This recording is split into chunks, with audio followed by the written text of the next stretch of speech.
ان سے پوچھو کہ بھلا تمہارے شریکوں میں کوئی ایسا ہے کہ خلقت کو پہلی بار پیدا کرے اور پھر اس کو دوبارہ بنائے؟ کہہ دو کہ اللہ ہی پہلی بار پیدا کرتا ہے، پھر وہی اس کو دوبارہ پیدا کرے گا، تو تم کہاں الٹے جا رہے ہو؟ پوچھو کہ بھلا تمہارے شریکوں میں کون ایسا ہے کہ حق کا رستہ دکھائے؟ کہہ دو کہ اللہ ہی حق کا رستہ دکھاتا ہے۔ بھلا جو حق کا رستہ دکھائے وہ اس قابل ہے کہ اس کی پیروی کی جائے، یا وہ کہ جب تک کوئی اسے رستہ نہ بتائے وہ رستہ نہ پائے؟ تو تم کو کیا ہوا ہے، کیسا انصاف کرتے ہو؟ اور ان میں کے اکثر محض گمان کی پیروی کرتے ہیں، اور کچھ شک نہیں کہ گمان حق کے مقابلے میں کچھ بھی کارآمد نہیں ہو سکتا۔ بے شک اللہ تمہارے سب اعمال سے واقف ہے، اور یہ قرآن ایسا نہیں کہ اللہ کے سوا کوئی اس کو اپنی طرف سے بنا لائے۔ ہاں، یہ اللہ کا کلام ہے، جو کتابیں اس سے پہلے کی ہیں ان کی تصدیق کرتا ہے، اور انہی کتابوں کی اس میں تفصیل ہے۔ اس میں کچھ شک نہیں کہ یہ رب العالمین کی طرف سے نازل ہوا ہے۔ کیا یہ لوگ کہتے ہیں کہ پیغمبر نے اسے خود ہی گھڑ لیا ہے؟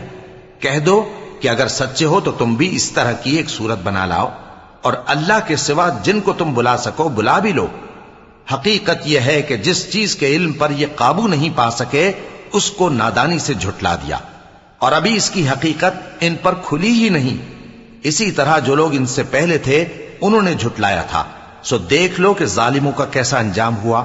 اور ان میں سے کچھ تو ایسے ہیں کہ اس پر ایمان لے آتے ہیں، اور کچھ ایسے ہیں کہ ایمان نہیں لاتے، اور تمہارا پروردگار شریروں سے خوب واقف ہے۔ اور اگر یہ تمہاری تکذیب کریں تو کہہ دو کہ مجھ کو میرے اعمال کا بدلہ ملے گا اور تم کو تمہارے اعمال کا۔ تم میرے اعمال کے جواب دہ نہیں ہو اور میں تمہارے اعمال کا جواب دہ نہیں ہوں۔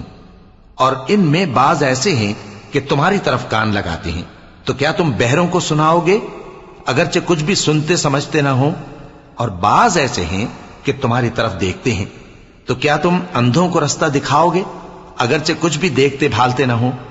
اللہ تو لوگوں پر ذرا بھی ظلم نہیں کرتا، لیکن لوگ خود ہی اپنے آپ پر ظلم کرتے ہیں۔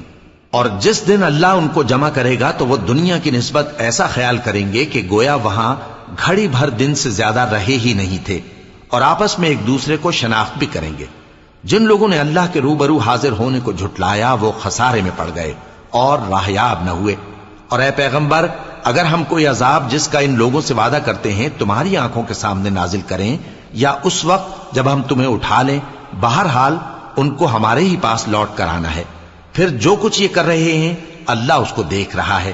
اور ہر ایک امت کی طرف پیغمبر بھیجا گیا، پھر جب ان کا پیغمبر آ جاتا ہے تو ان میں انصاف کے ساتھ فیصلہ کر دیا جاتا ہے۔